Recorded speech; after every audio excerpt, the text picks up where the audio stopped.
Okay, good afternoon, ladies and gentlemen. If we haven't met already, I'm Gabriel Musa, a public health inspector with the Leeds-Grenville-Lanark District Health Unit. Before I introduce our speaker, I'd remind you to please turn off your cell phones or place them on silent. I'm pleased to be with you this afternoon and to have the opportunity to introduce our guest speaker, Dr. Jean-Pierre Courteau, Public Health for Outaouais. Dr. Courteau will be speaking to us about Legionella in cooling towers, a Quebec perspective. Please join me in welcoming Dr. Courteau.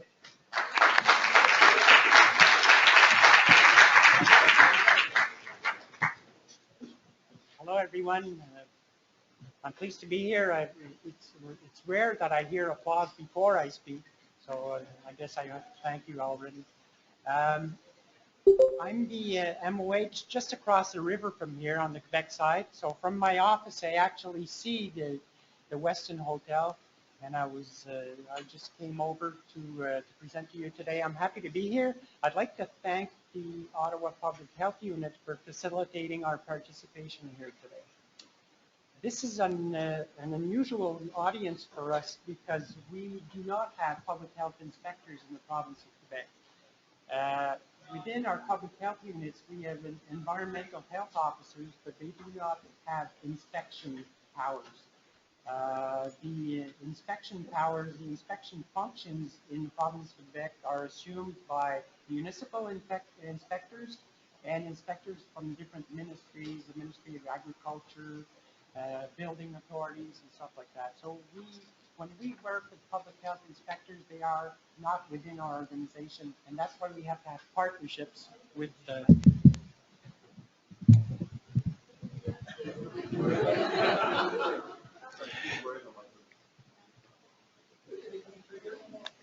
It's gonna, this will remove some freedom. Can you hear me well? If I get it closer, yes? So, so let's get going. Yeah,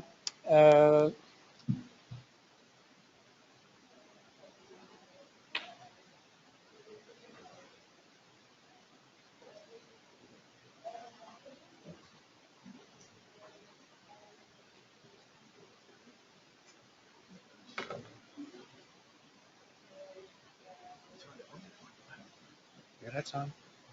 It's the slides I can't get. Maybe. Yeah, that's no.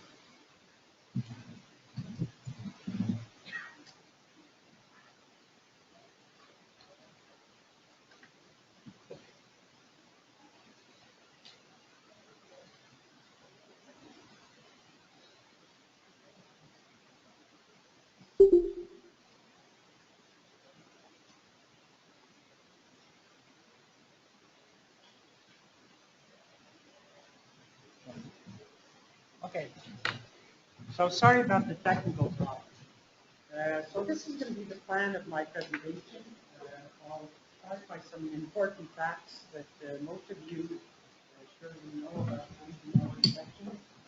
I'll present the historical context of the different outbreaks of Legionella that have occurred in Canada in the last 10 or 15 years.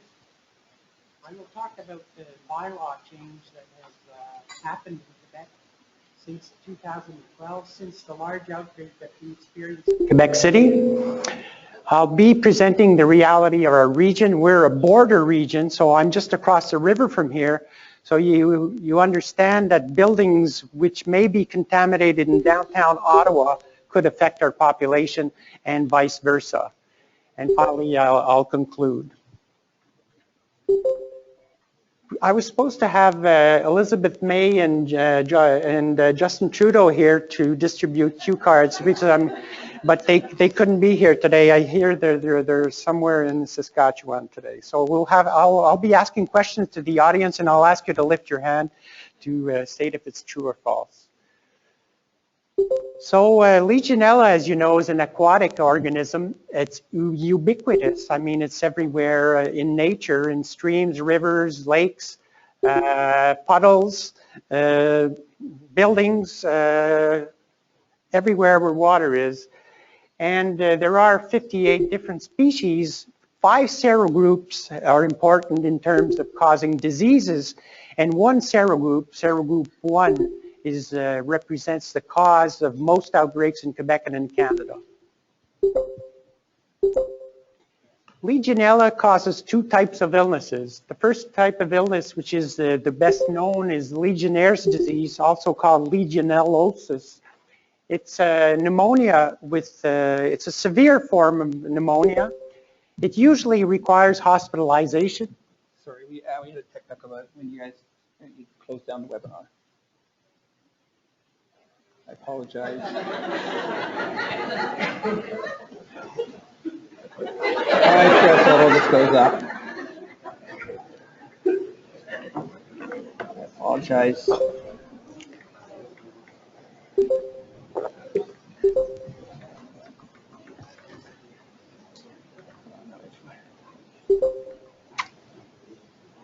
You should see what I see here. It's incredible. Don't show them that.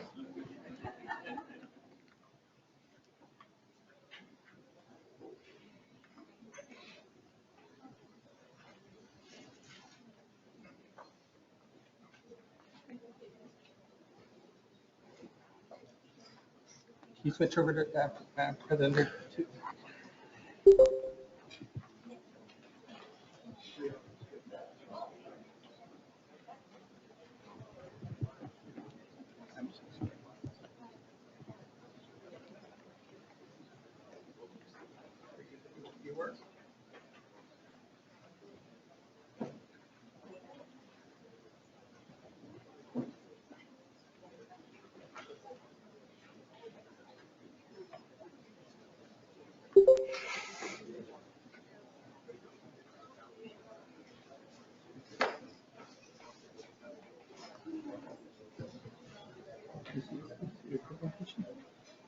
No.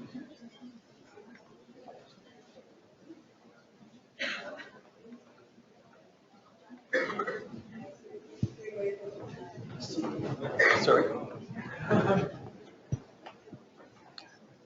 Are we ready to go? Okay. So let's take it from there. So Legionnaire's disease, severe pneumonia.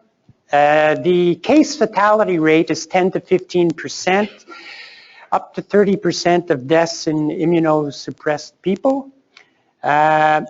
People don't usually recuperate completely until 1 year after the disease has begun. So it's a very costly disease in terms of public health and healthcare costs.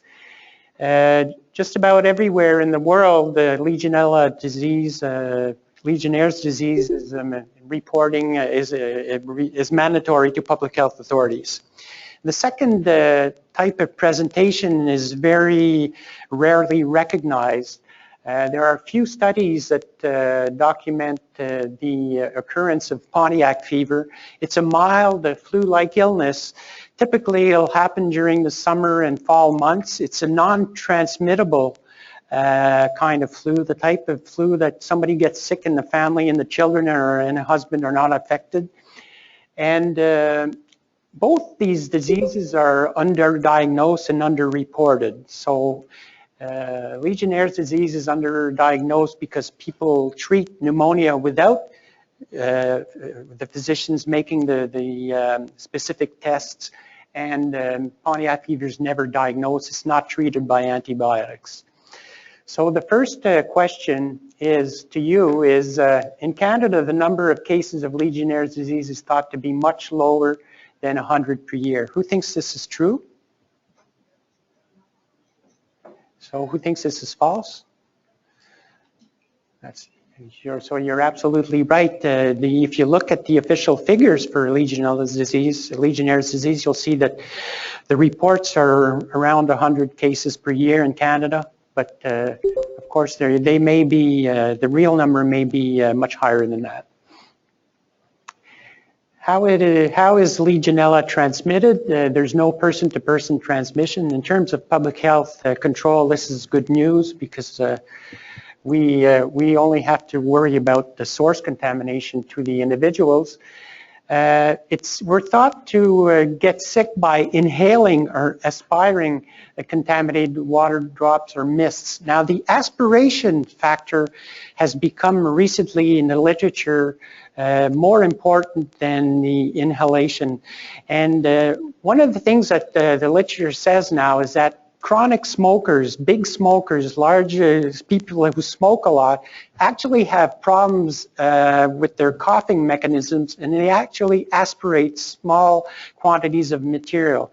And chronic smokers, big smokers are very much at risk of contacting Legionella disease. So we believe that a lot of what we thought was inhalation is actually aspiration in this high risk group. From stagnant water, warm water, 20 degrees to 50 degrees Celsius, and the ideal conditions are between 35 and 40 degrees Celsius. We have to emphasize the relationship between Legionella transmission and the presence of Legionella in biofilms, scales, and sediments. What we see here is a water pipe system. And with the biofilm, what has been now proven is that amoebae, or the singular being amoeba, who are the large protozoa on this picture, they actually get infected with Legionella, and Legionella will spread inside the amoebae, and that is how it's a Trojan horse effect with amoebae, and that's how Legionella will thrive on biofilms that are themselves harboring a lot of protozoa, amoebae, and other microorganisms. So Legionella is present in the environment, of course, cooling towers, hot water tanks, we know that, humidifiers, spas, and jacuzzis. We investigated an outbreak related to a spa in the small town of Maniwaki last year. They're present in plumbing systems. Everywhere where biofilms are present, they're susceptible to harbor Legionella. True or false? Let's take an exposure from a cooling tower that is sufficient to produce an outbreak. Is it true or false that less than 5% of the people exposed to that type of exposure will contract the disease? Who thinks that's true? You're right. As we speak, there's probably tens and tens of buildings in Canada which exceed the health threshold of 1 million colony-forming units in the cooling towers. So if you're not testing these cooling towers, we can imagine that from the sampling that we did in Quebec, we can imagine that a lot of these cooling towers harbor the organisms in sufficient numbers to cause outbreaks, and outbreaks are relatively rare. So why is that? There are individual risk factors, of course, smoking being the most common risk factor, and weakened immune systems being the most intense in terms of relative risk. Another factor is quite important. It's not all Legionella are created equal. Some are much more virulent than others, and we're starting to be able to predict from gene analyses which of these Legionella will actually cause severe disease and which will not. So when we have an outbreak, we have to be alarmed to the fact that we seem to have an organism that is virulent, and we have to step up our public health measures accordingly. The historical context. One of the largest outbreaks of Legionnaires disease worldwide occurred in Quebec City in 2012. Is that true or false? Actually, you're right, sir. It's in Quebec. It stirred a lot of turmoil, and for more than a month, actually a month and a half, cases kept piling in this outbreak, and I'll talk about it later.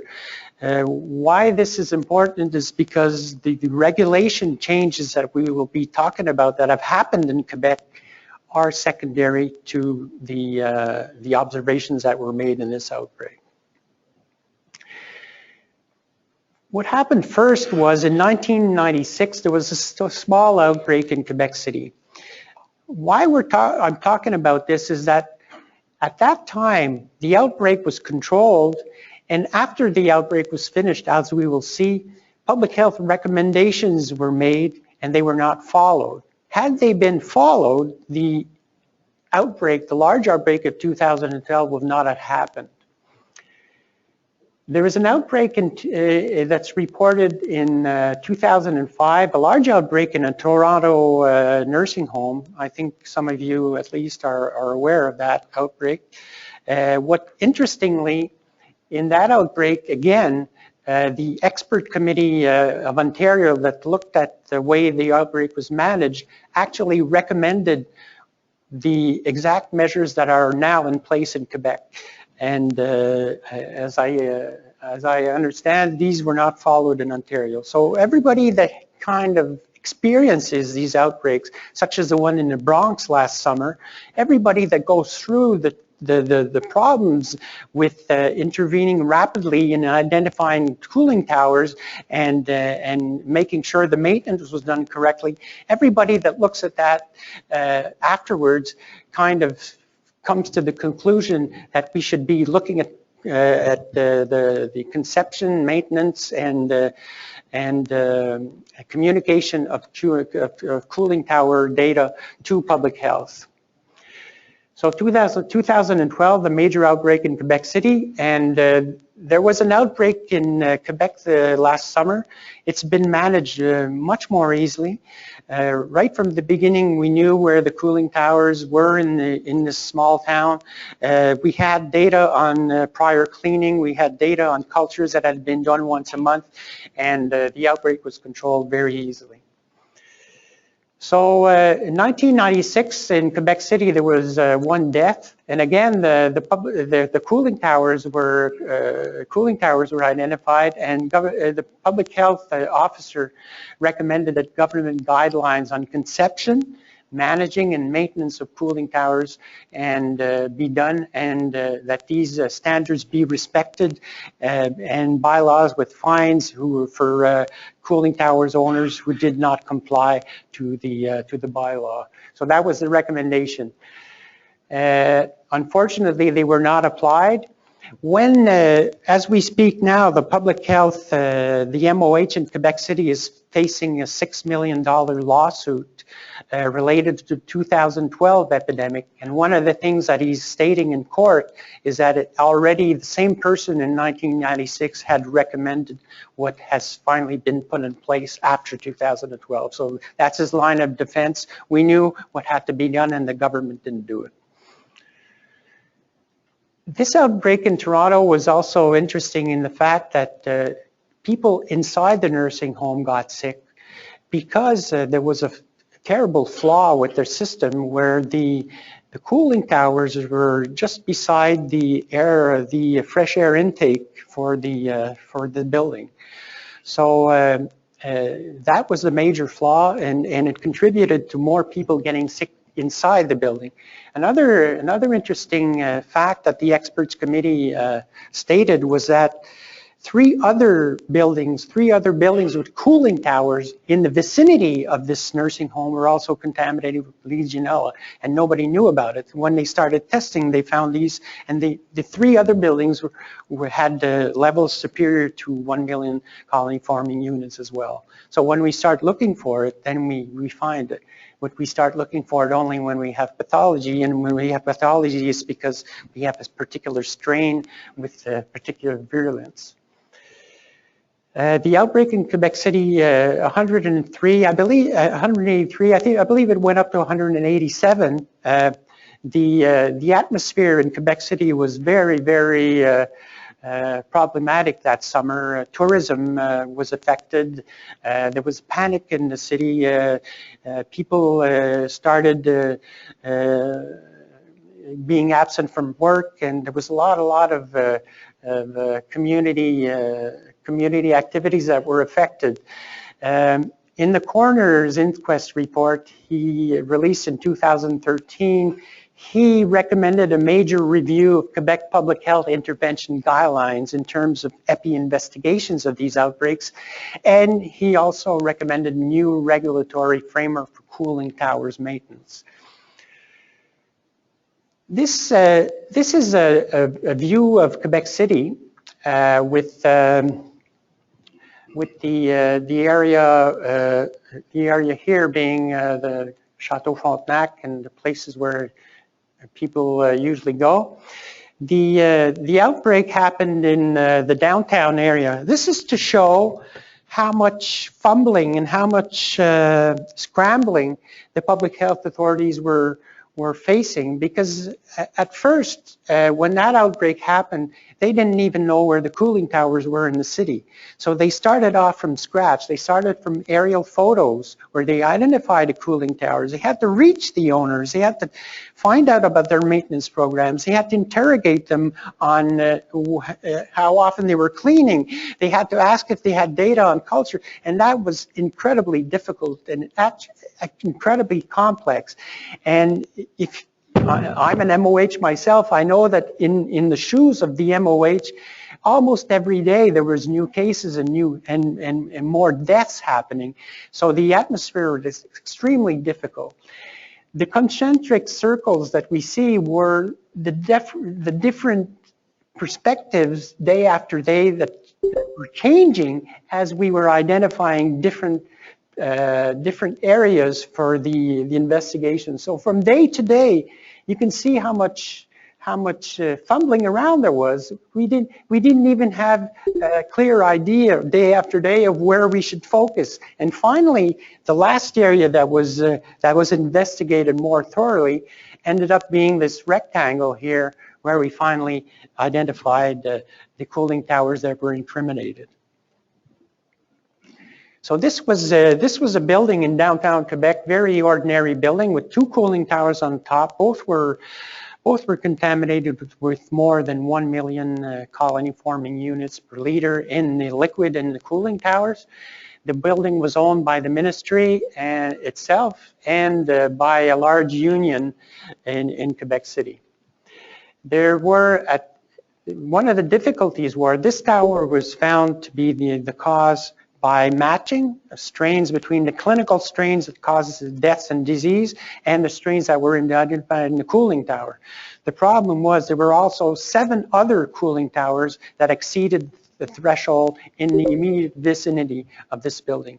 So the only difference was that this building had virulent or very angry Legionella strains and the others didn't, but there was Legionella in more than in one building. In Berthierville, the investigation went quite fast. We're up to 18 cases, 2 deaths. It's ongoing, but it's almost finished. And as I said, the regulations in place facilitated the work that was done in investigating that area. So now we'll talk about what was actually done, the bylaw changes that occurred in Quebec after the 2012 outbreak. One of the things to say is that Legionnaires' disease, of course, you understand, is an important public health problem. The number of outbreaks and the number of sporadic cases, which are overall even more important than, even more numerous than the numbers of cases resulting from outbreaks, they're increasing in Canada, probably due to global warming. The population is aging, so there's more people at risk, and also the buildings are aging, and the cooling towers are in general are aging as well. The man here is the one who's facing the $6 million lawsuits from the families of the people who died in 2012 and the people that were sick. He recommended after 2012, he recommended that bylaws and public records for cooling towers be instituted. He recommended precise means to implement and follow standards with fines and bylaws and fines to people who don't comply. He recommended the certification in terms of testing methods and accreditation of labs. He recommended that cooling tower preventive maintenance be done systematically in all cooling towers and that records be held and that testing occurred once a month at least. He recommended a review of provincial intervention guide on Legionella, and he recommended a clear definition of partners' responsibilities and roles. Because we don't have public health inspectors, we have to rely on other partners when investigating outbreaks. The coroner's report recommended to the Quebec government that he clarify roles of the different parties involved and assure their implementation. The health ministry had to institute a sanitary threshold, which was established at 1 million colony forming units per liter. The health ministry put in place accreditation for a sufficient number of laboratories to do the testing across the province, and communication guidelines and support. Ministry of Labor was to supervise conception, maintenance, and operation of cooling towers, and the building authority in Quebec, which is the Régie du Bâtiment du Québec, was to produce an explanatory guide for the maintenance of cooling towers and enforcement of the standards put in place. So before 2012, the situation was, as an MOH, I had powers to investigate outbreaks. I did not have specific powers to question the partners or the owners of cooling towers on their maintenance, and that made investigations difficult, as shows the experience of managing the outbreaks in 1996 and 2012. After 2012, we do have now a cooling tower regulation, and we have clear guidelines. So, all the public health units in the province have clear guidelines on how to proceed when you have one case, two cases, and how to relate with the partners in investigating these outbreaks. Am I doing okay? I brought my Spice Girl with me too. In terms of cooling tower regulations, obligations for owners include to provide contact information. It looks simple, but we know how to reach these people specifically beforehand if something happens. They have to follow a maintenance program and maintain a registry of the installation of the cleaning, monitor the concentration through an accredited laboratory, and to have a decontamination procedure. The health threshold under Quebec's cooling tower regulation is 1 million CFU per liters. Everybody knows it's true by now. And we have to say as well that there is a tower cleaning threshold or an environmental threshold above which the cooling towers must be turned off and cleaned. So there's two types of thresholds, one where the cooling tower has to be cleaned, and the other health risk threshold is when it's mandatory to contact the public health department and tell them we have a tower that's dangerous in your jurisdiction. Accredited laboratories must keep isolates above the health risk threshold for 3 months in order to allow retrospectively the matching of strains from clinical patients. And the Régie du Bâtiment is responsible for intervening with, so all the interactions between the owners and the jurisdiction is done by the Régie du Bâtiment, and we partner with them to exchange information. So there are, as far as our perspective in public health, there are two possible scenarios. We can be notified by a lab. In the absence of any case, we can receive a notification that the health threshold has been exceeded, or we can face 1 or 2 cases and start talking about an outbreak investigation. So in the first scenario, the Régie du Bâtiment du Québec will contact public health, will notify us that a tower has been cultivated. The tower owner's decontamination procedures are applied, and resampling is done 2 to 7 days later. Upon normal results, the cooling tower will be restarted. In the meantime, when we receive this, we'll conduct a short epidemiologic investigation. We'll be looking for cases that could have occurred since the last negative test in the cooling tower. So we may go back one month back and say, okay, at that time the cooling tower was under the threshold, and we will look in a perimeter of 3 kilometers. It could be as high as 7 kilometers. We've seen outbreaks where there's been documented infections in a larger perimeter. If we don't have any cases, the follow-up with the tower, and if we do have cases, we collect material, we communicate with the clinicians, hopefully before they treat pneumonia, and we collect samples for cultures that can be matched.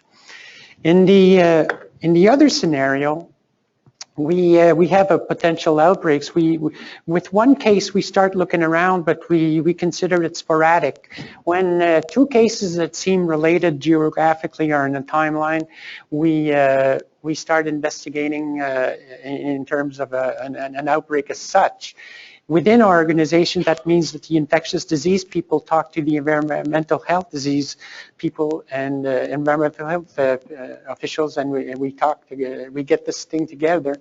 We will look at all the cooling towers. If we have to, we may be able to ask the Régie du Bâtiment to identify cooling towers where the health threshold has not been exceeded, but we could have had counts of 800,000, 900,000 sub threshold, but we can get this information if we're really looking for buildings.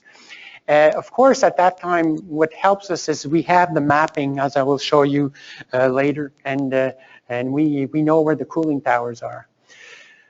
So this is about our specific situation in the region. If we were in the middle of the province of Quebec, we wouldn't have the type of issues that we have here. But of course, the river is maybe 300 or 400 meters wide, and of course we have buildings that can affect both sides of the river. So how does this present for us in terms of practical terms?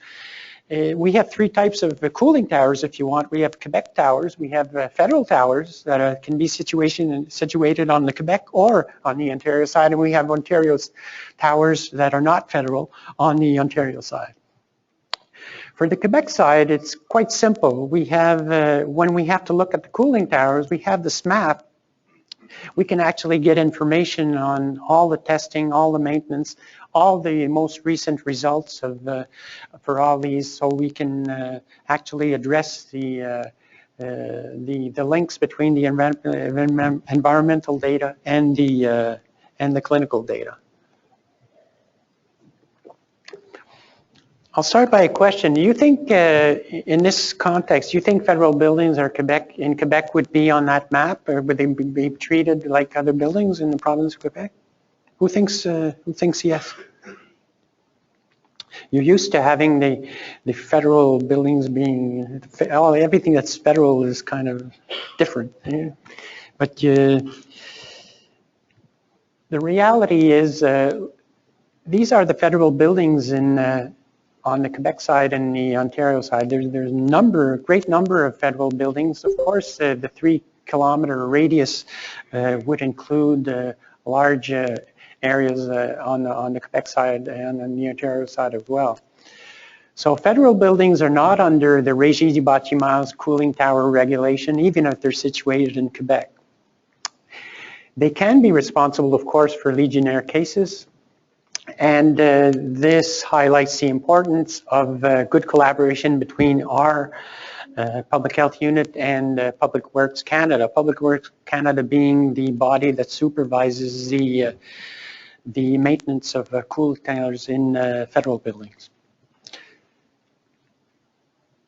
So federal buildings also have their own communication guidelines. What we've been able to obtain is that they will notify us if they have a tower in Ontario or on the Quebec side that exceeds the sanitary threshold. So they're very good. They will call us and they will say, okay, there's a building on Slater Street, and we have contamination above so that helps us a lot.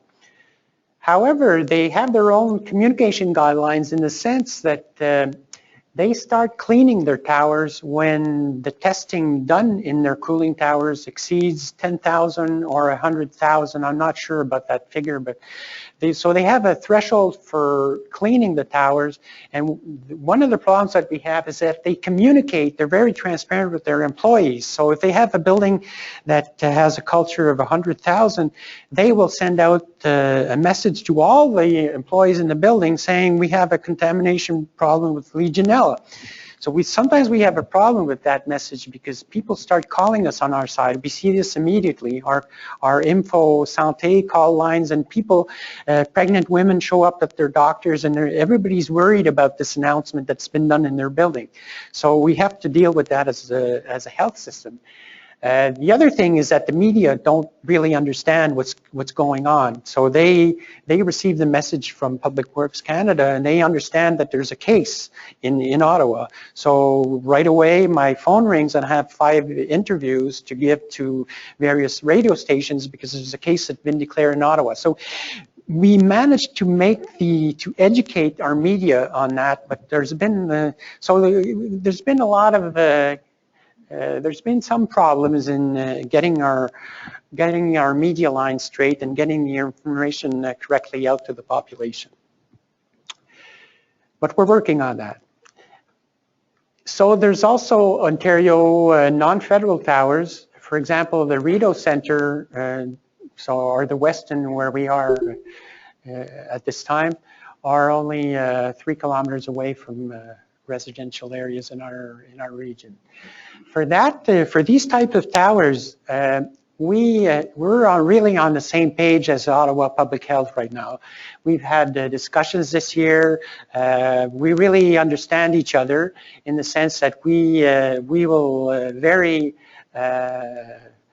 very easily share information on cases of Legionella. We will also share information if our cooling towers on our side get contaminated over the health threshold. We will work with Public Health Ottawa. We will inform them.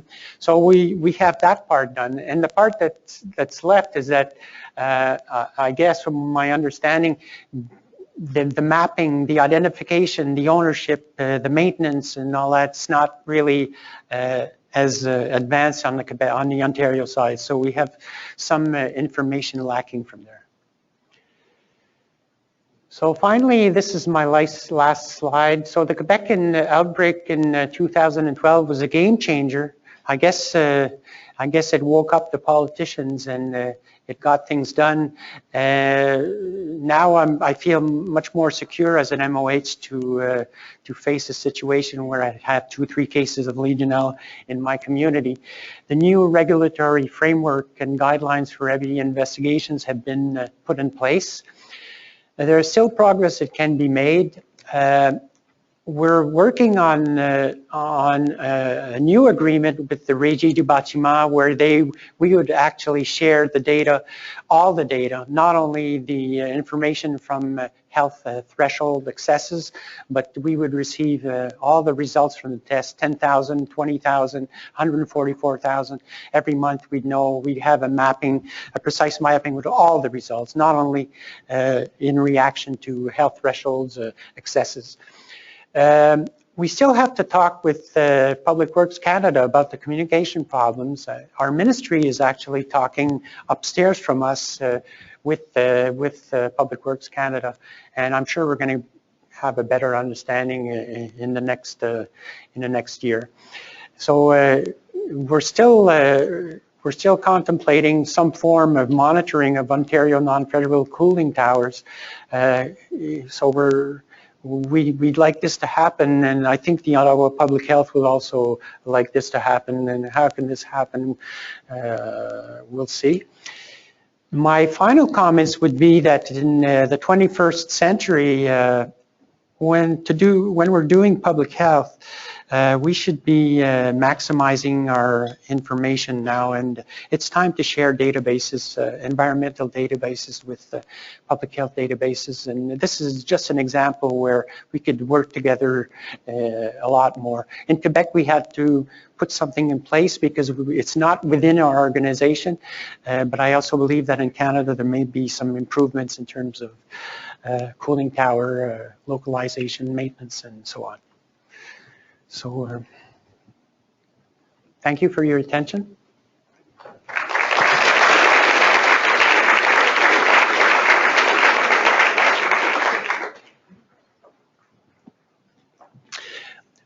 I have something to say. I'm deaf. I wear hearing aids, so you have to talk really loud. What?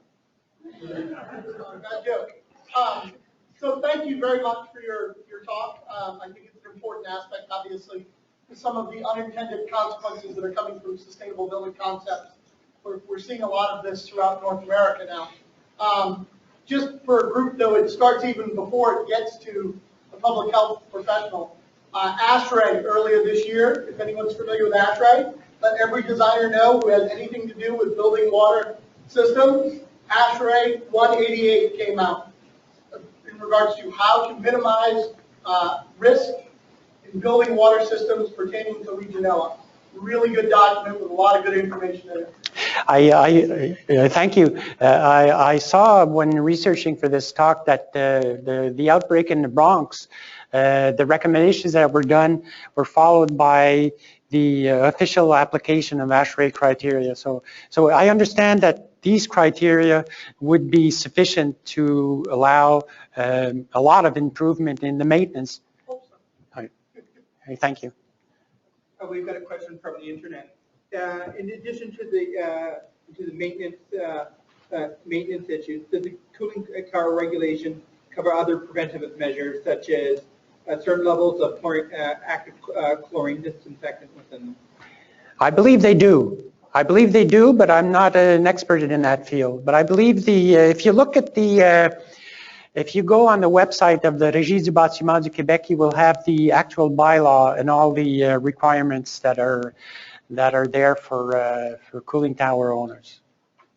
And another question is, how was the health risk threshold of 1 million CFUs per liter established? And a second question is, how was the 3 to 7 kilometer investigation perimeter established? Good question. I can't answer the first question. Can you? Yeah. The official answer that I guess that we prepared that I forgot for this kind of question was that it was an expert consensus. So I guess when I hear that as an epidemiologist, I understand that experts got together, but there wasn't really any hard evidence to establish that. The second question about 3 kilometer perimeter, I say 3 because 3 is our first look, but actually we should go up to 7. But when we have cases, we start working from the center outwards. But I wouldn't say it's 3 kilometers and we stop. I'd say it's 3 at first, and then we look around for if it's any more. There's been reports in the literature, as I said, for infections happening further than the 3 kilometer radius. Yes, sir? Thank you, Doctor. The fact that we're living in a northern climate compared to building down south, are there more at risk? Are we more at risk of those? You mentioned the report of Quebec City, Toronto. Well, one of the things to say about that question is that when you look at the epidemiologic curve of cases of Legionella in Canada, you see a very clear clustering of these cases in the summer season. So that's the first answer. So I would say that that's related to cooling towers, spas, all the type of activities that are kind of dangerous or at risk. As far as saying why, if there's more cooling towers in the south, in Florida, do they have outbreaks all year? I don't know. I really don't know. It strikes me that when we hear about large outbreaks, so everybody's been listening to the news in the U.S., the only outbreak we heard of this year was in New York City. So I don't know if there's something about if you have towers working all year, maybe they're more used to cleaning these. They're more sensitized to that. And us northern guys, we start them in the summer and we don't really bother with them. I don't know. Yeah. Yes? I don't know if this is a dumb question, but for individual homes, just having a unit, would that pose a threat if it's a particularly small community or a dense community of Legionella?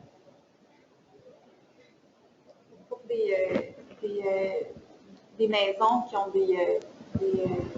des unités de refroidissement, est-ce que c'est un risque? Air conditioning is not a risk factor for Legionellas. You see that everywhere in the literature. I don't know why. I'm not an inspector like you guys, but it's probably the type that. Yes. I work within DND in the Canadian Armed Forces, so I'm familiar with Public Works and Government Services Canada and their protocols. Recently, they've started testing on a routine basis all of our hot water tanks and even at the shower. Can you speak to that? You know, it's a funny question in a sense because if I were to go out and test all the showers in the city of Ottawa, I'd find Legionella in maybe 55% of them. So there's kind of a double take to that. The more you test, the more you're going to find it. And I guess if you think you're going to sterilize everything, you're not going to be able to do that. And because outbreaks are extremely rare, you know, we're talking about this today, but compared to the large distribution of Legionella, even in our own homes, in our hot water tanks, if they're turned off because of a power failure, and all our showers and all the biofilms that are everywhere, I mean, the risk is very, very small. So again, in public health, we have a problem with screening. It's a general problem. The more you screen, if you screen, you got to know what you're going to do about it. So I'd say that's the type of answer that I would give. If you're going to look for it, you're going to find it. But then is that going to change the way are you going to be able to clean all the tower heads in all the buildings of the federal government? I don't think so. And you have to be careful how to communicate to that, because if you want to be very transparent and you start telling people there's Legionella, we found Legionella in your shower, you're not going to have people doing exercise anymore. So it's going to be a bad thing for public health. Does that answer? Yeah. So we're through. Thank you, Gabriel, for your visual support.